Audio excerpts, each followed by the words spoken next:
I used to be a master at impulse purchases. The thrill of seeing something shiny and new would send me into a frenzy, and before I knew it, I would be swiping my credit card without a second thought. It was like a rush of adrenaline, a quick fix to satisfy some deep-seated need for instant gratification. But as I started to take a closer look at my spending habits, I realized that these impulse purchases were often a result of my emotions getting the best of me. Whether I was feeling stressed, anxious, or even just bored, buying something new seemed to provide a temporary escape from whatever was bothering me. I knew I needed to make a change. I couldn't keep living paycheck to paycheck, constantly feeling the weight of my mounting debt. So I decided to try the 30-day rule. The concept was simple. Whenever I felt the urge to make an impulse purchase, I would wait 30 days before actually buying it. This gave me time to really think about whether I needed the item or if it was just a fleeting desire. At first, it was incredibly difficult. The temptation to buy something on a whim was always there, lurking in the back of my mind. But I forced myself to pause, to take a step back and ask myself why I was feeling the need to buy something in that moment. Was it because I truly needed it, or was it just a knee-jerk reaction to my emotions? As I started to practice the 30-day rule more consistently, I began to notice a shift in my mindset.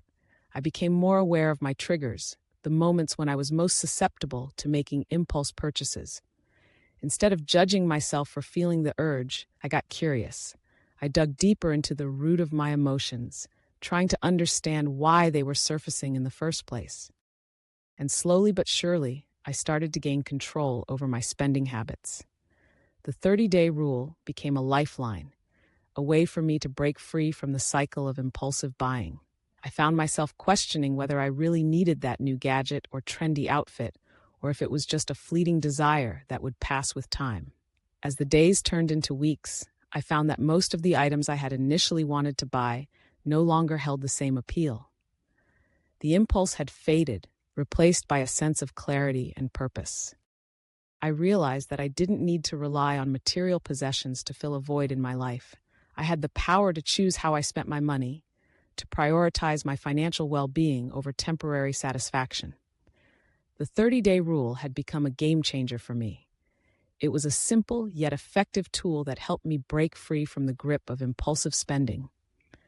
I no longer felt the need to buy something on a whim, to seek out that quick fix of instant gratification. Instead, I found solace in the pause, in the space I created for myself before making a purchase. Now, when I feel the urge to buy something impulsively, I take a deep breath and remind myself of the 30-day rule. I give myself permission to wait, to sit with my emotions and explore why they're arising. And more often than not, I find that the impulse fades away, replaced by a sense of empowerment and self-control. Avoiding impulse purchases isn't always easy, but with practice and patience, it is possible. The 30-day rule taught me the importance of mindfulness and intentionality in my spending habits. It showed me that I have the power to choose how I engage with my finances, to break free from the cycle of emotional spending. So the next time you feel the urge to make an impulse purchase, remember the 30-day rule. Notice the impulse, get curious about why it's arising, and give yourself some space before making your decision. You might just find that the pause is exactly what you need to break free from the cycle of impulsive spending.